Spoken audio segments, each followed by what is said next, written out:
Olá, espero que todos estejam bem. Nos vídeos passados, nós demos foco ao campo magnético e suas características. Falamos também um pouco sobre os ímãs e, por fim, trabalhamos com a ideia da ação da força magnética sobre cargas e sobre correntes. O nosso objetivo nesse vídeo é estudar as origens do campo magnético. E nós vamos fazer isso estudando as suas fontes. Nós já vimos que o campo elétrico é gerado pela carga elétrica. E ela também é responsável para a geração do campo magnético. Só que para isso, ela deve estar em movimento. É importante citar que, embora estejamos tentando simplificar um pouco as coisas, né, para entender de fato o magnetismo e as suas origens, a gente tem que passear um pouco pela seara da mecânica quântica. Mas, aqui neste vídeo, para todos os efeitos, né, a gente vai se valer da máxima que o campo magnético é gerado pelo movimento de cargas. As coisas são, como eu já disse, na realidade são bem mais complicadas do que parecem. Mas nós vamos começar com um caso mais simples, que é entender e obter o campo magnético de uma carga pontual. Para começar a nossa análise, vamos imaginar essa figura. Pense nessa situação. Eu tenho duas cargas positivas, por simplicidade, Q e Q', que estão a uma distância R. Vou colocar a carga Q na origem do meu sistema de coordenadas tridimensional. E é uma distância R, né? Vai ser minha carga Q'. Como de costume, pegamos uma carga para ser nossa carga teste ou carga-alvo. Neste caso, será a carga Q'. Experimentalmente, verifica-se que, como esperado, como já estudamos anteriormente, ela vai sentir uma força elétrica repulsiva devido à presença dessa carga Q, que é dada pela lei de Coulomb. Então, esta força, né, dada pela lei de Coulomb, tem módulo 1 sobre 4πε0 Q vezes Q' sobre a distância ao quadrado, na direção da linha que liga as duas cargas, ou seja, este versor R chapéu, que pela definição é R sobre o seu módulo. Mas agora vamos considerar que essas cargas também estejam em movimento, ambas com as suas respectivas velocidades, v e v'. O que se verifica experimentalmente também é que há também uma outra força, uma outra interação, que é dada por essa expressão aqui, ó. Ou seja, ela é proporcional também ao produto das cargas, assim como na lei de Coulomb. Ela também é inversamente proporcional ao quadrado da distância, assim como na lei de Coulomb. Só que agora aparece, é claro, as velocidades dessas partículas. Tá? E além de tudo, elas são ligadas por essa constante de proporcionalidade, que por hora eu estou chamando aqui de Kb. O primeiro fato curioso aqui é que esta força só existe se essas partículas estiverem em movimento.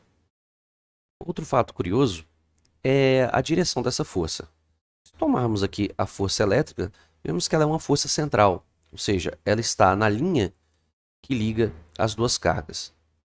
Já a direção dessa força é um pouco mais complicada. Ela depende de um duplo produto vetorial envolvendo as velocidades de ambas partículas. Agora vamos nos lembrar do que fizemos para definir o campo elétrico. A gente diz o seguinte, ó, que se eu pegar a força trocada entre essas duas partículas, né, e dividir, tá, pela carga teste, pelo valor da carga teste, eu vou obter o meu campo elétrico. Ou seja, a força elétrica é a carga de prova ou carga teste vezes o campo elétrico. Então, se eu passar aquele dividindo pela força, a carga Q' vai cancelar e só sobra, então, a influência gerada pela carga Q. Então, com isso, eu acabo descobrindo o campo gerado pela carga Q. Então, basta dividir a força pela carga de prova. Agora, vamos tomar cuidado. Nós vimos, no capítulo passado, que, ao menos naturalmente, não temos cargas magnéticas. Não tendo cargas magnéticas, esta analogia tem suas limitações. Então, o que nós vamos fazer? Do capítulo passado, nós vimos que a força sentida por esta carga Q', quando ela está na presença de um campo magnético, o que vai acontecer? Né? Nós sabemos que a força que ela vai sentir, né, seria, eu vou dizer aqui, a força sobre Q', tá? Será o quê? Q' vezes o produto vetorial entre a sua velocidade e o campo sentido por ela. Comparando essas duas expressões, eu noto que aqui aparece Q' e V'. Veja aqui, ó, Q' e V' fazendo um produto vetorial com B. Então, por comparação, eu vejo que tudo que está multiplicando Q', V' nesta equação deve ser o meu campo magnético. Então, fazendo essa comparação direta, tá? Analogamente, eu vejo então que o meu campo magnético, o campo gerado pela carga Q, vai ser simplesmente KB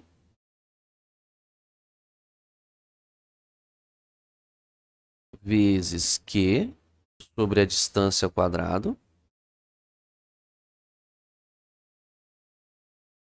V vetor R chapéu. Então, prestemos atenção nessa analogia, né? Então, da mesma forma que aqui, ó, nós temos a carga de prova, né, na expressão da força elétrica, aqui nós temos a carga de prova na expressão da força magnética. Enfim, o campo gerado pela carga Q está aqui da expressão do campo elétrico e o campo gerado pela carga Q está aqui na expressão do campo magnético. Então, nós temos aí finalmente a expressão desta fonte de campo que é a carga em movimento. O valor dessa constante KB é a seguinte, ó. Então, essa constante de proporcionalidade vale 1 vezes 10 elevado a menos 7. E no sistema internacional, né? Claro, vamos fazer aqui, ó. Isolando o KB, você vê, ó. Aqui é Tesla, né? O campo magnético. Passa multiplicando aqui metro ao quadrado, dividido por Coulomb e dividido por V, que é metro por segundo. Então, fazendo aqui, ó. Vai ficar Tesla metro quadrado por, né? Coulomb vezes metro por segundo. E aí a gente pode reescrever isso aqui, ó, da seguinte forma: você pega metro quadrado por metro, dá só 1 metro em cima, né? Então fica Tesla metro. Aqui, ó, 1 vezes 10 a menos 7, Tesla metro. E aqui embaixo, ó, dá para a gente simplificar. Sobrou Coulomb por segundo. É carga por tempo. Isso dá ampere, né? Tesla metro por ampere. Agora, é muito usual nós definirmos uma outra grandeza que ficará mais claro mais à frente do seu significado, né, que é a permeabilidade magnética. Então, nós definimos aqui a permeabilidade magnética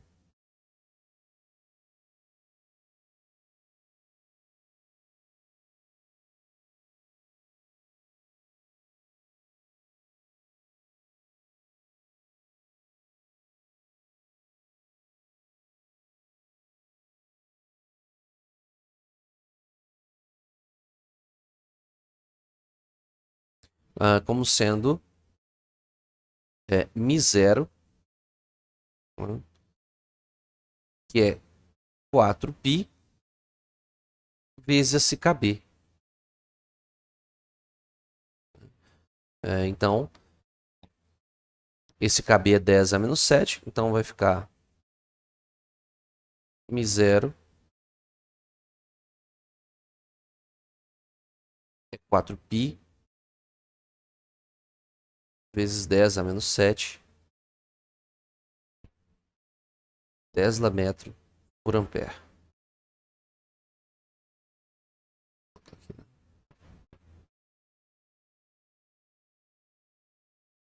E é claro, enfatizando este valor dessa constante definida é para o vácuo, tá? Isso é no vácuo.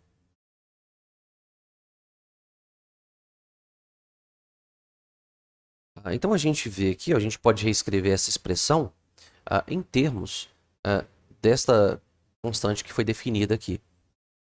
Então pode ficar o seguinte, ó, nós vemos que KB é μ0 sobre 4π. Basta passar o 4π dividindo. Então, este B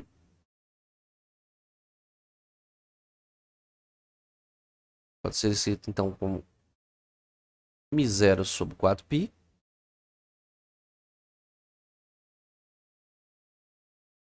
Q sobre R quadrado vezes produto vetorial.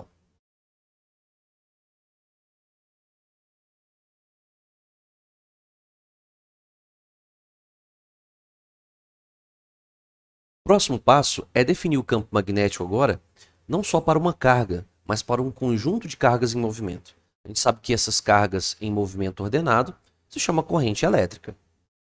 Você já deve estar estranhando essa tela cheia de continhas aqui feitas, mas na verdade essas contas são as mesmas que eu fiz no vídeo passado, onde a gente definiu a força magnética sobre as correntes. Então aqui eu só vou detalhar o passo a passo, mas para ganhar tempo eu já deixei escrito para vocês. Então vamos lá, observando o nosso objeto de estudo. É este pedaço infinitesimal de fio, ou seja, ele tem um comprimento dl, né? E tem área de seção transversal A. Ele transporta no seu interior uma certa quantidade de cargas, né, os portadores de carga com carga Q, cada um, e eles se movem com velocidade VA, que é aquela velocidade de arrasto, aquela velocidade bem lenta, devido aí aos choques desses portadores de carga com os núcleos atômicos. A gente pode pensar o seguinte, ó, cada um desses portadores de carga Q, eles vão gerar uma distância R deste elemento de fio, né, lá num ponto P, um campo que eu vou chamar aqui de B', tá? Então, usando aquela expressão que a gente fez para a carga pontual de um campo magnético, então nós teremos μ0 sobre 4π, Q sobre R quadrado, e agora veja aqui, ó, V vetor R, onde este V, eu estou considerando o V de arrasto. Agora, vamos lá. Nós sabemos que neste condutor há N, tá? N cargas. Eu chamo esse número N de cargas de N minúsculo. E nós vimos que nós podemos expressar este número N de cargas a partir de um número de cargas por volume, que eu chamo de N maiúsculo. Se eu pegar o número de cargas por volume vezes volume, né, eu tenho que então um número Nzinho. Este volume é o volume deste elemento. E o volume é o quê? É a área desse cilindro aqui, né, dessa base, vezes o comprimento dl. Tá? O dl ele é um escalar, mas obviamente eu estou dando orientação para ele, assim como eu fiz lá no caso do campo magnético, quando a gente estava trabalhando com as forças, justamente porque eu tenho que dar uma direção para o sentido da corrente. Então ele é um vetor auxiliar aqui, vamos dizer. Né? Eu disse então que ele tem módulo dl e tem a direção do vetor unitário, né, da velocidade de arrasto. Né? Ou seja, é o vetor que dá a direção e o sentido da propagação da corrente elétrica. Definido então como V pelo seu módulo. Isso é um vetor unitário. Vejamos então. Se cada portador de carga gera um campo B', tá? Eu vou dizer, tá, que este pedaço inteiro aqui, né, vai gerar neste ponto P, tá? Já que eu estou agora falando de um comprimento, um campo infinitesimal dB, que será o quê? produto das n cargas pelo campo gerado por cada carga. Então, olha o que eu vou ter aqui, ó. Substituindo isso na nossa expressão, tá? O B' vai ficar como μ0 sobre 4π r quadrado. O nosso n é enão ADL, tá aqui, ó, enão ADL. E aí eu identifico este nq vezes v, ó, que veio desse nzinho, justamente como nossa densidade corrente, que já foi definida, tá? No capítulo sobre corrente elétrica, tá? Então, esse nosso J, que é a densidade corrente, é nq vezes VA, ó, tá bem aqui. Vou circular para você identificar mais fácil. nq vezes VA. Mas vamos lá, se isso é o J, por sua vez, é a corrente elétrica sobre a área, né? Mas isso é o módulo de J, né? A direção e o sentido de J é dado pelo vetor unitário VA, o mesmo aqui que eu defini para o DL. Jogando tudo isso dentro dessa expressão, né? Então, vou ver aqui que esta área que está aqui vai cancelar com a área do J, né? E o que nós teremos aqui é DL, né, na direção de VA. Só que DL na direção de VA é o DL vetor. Então, vai ficar DL vetor R chapéu. Enfim, né? Então, eu posso dizer que o campo, né, gerado por este pedacinho de fio num ponto P do espaço é isso aqui, né? Escrito em termos da nossa corrente. Para você entender o significado de cada um desses elementos, que vai ser importantíssimo para que você faça o cálculo do campo gerado aí por um fio, vou colocar aqui, ó, a figura. Tá? Então, agora vamos pensar que eu tenho um fio inteiro, tá? Este pedacinho de fio DL está aqui, ó. Esse pedacinho pequeno do fio, né? O vetor R é a distância até o ponto P, de onde eu vou calcular esse campo. E este vetor R chapéu que aparece aqui, né, esse vetor unitário, é o vetor, né, que tem a direção e o sentido do de R, né? Só que é um vetor unitário. Então fica claro aqui a pergunta. Bem, este campo é um campo infinitesimal gerado no ponto P, né? Qual que seria então, né? Posso colocar aqui. Campo infinitesimal gerado aqui num ponto P. Então, como é que eu faria para achar o campo total nesse ponto? Ora, eu teria que integrar, né, sobre todo este comprimento do fio. Então, o que eu vou fazer é integrar essa expressão. Então, campo magnético total no ponto P vai ficar B,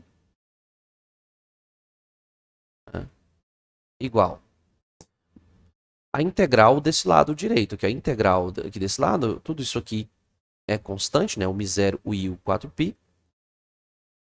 Nós teremos aqui, ó, μ0 i sobre 4π, a integral de dl vetor R chapéu sobre R ao quadrado.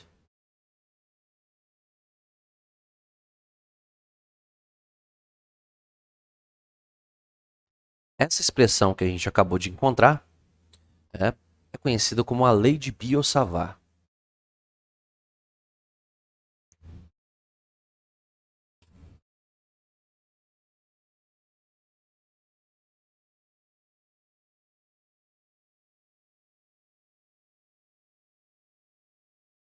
Essa lei de Biot-Savart é análoga à lei de Coulomb para o campo elétrico.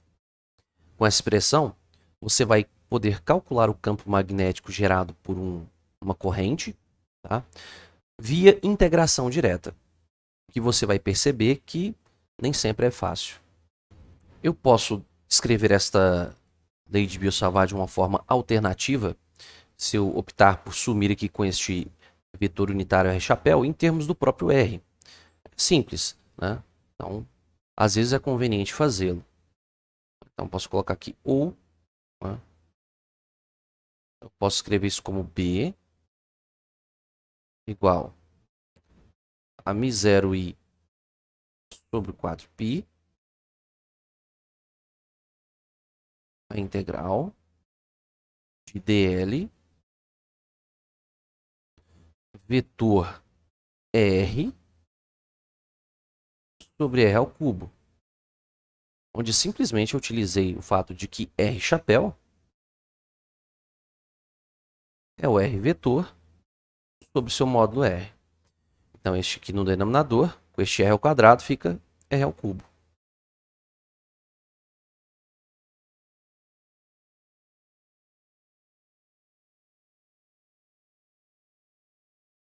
Enfatizando que esta é uma integral vetorial, que é realizada por todo o comprimento do fio em questão. Tá? Então, se nosso fio tem comprimento C, esta integral é feita em todo o seu comprimento C.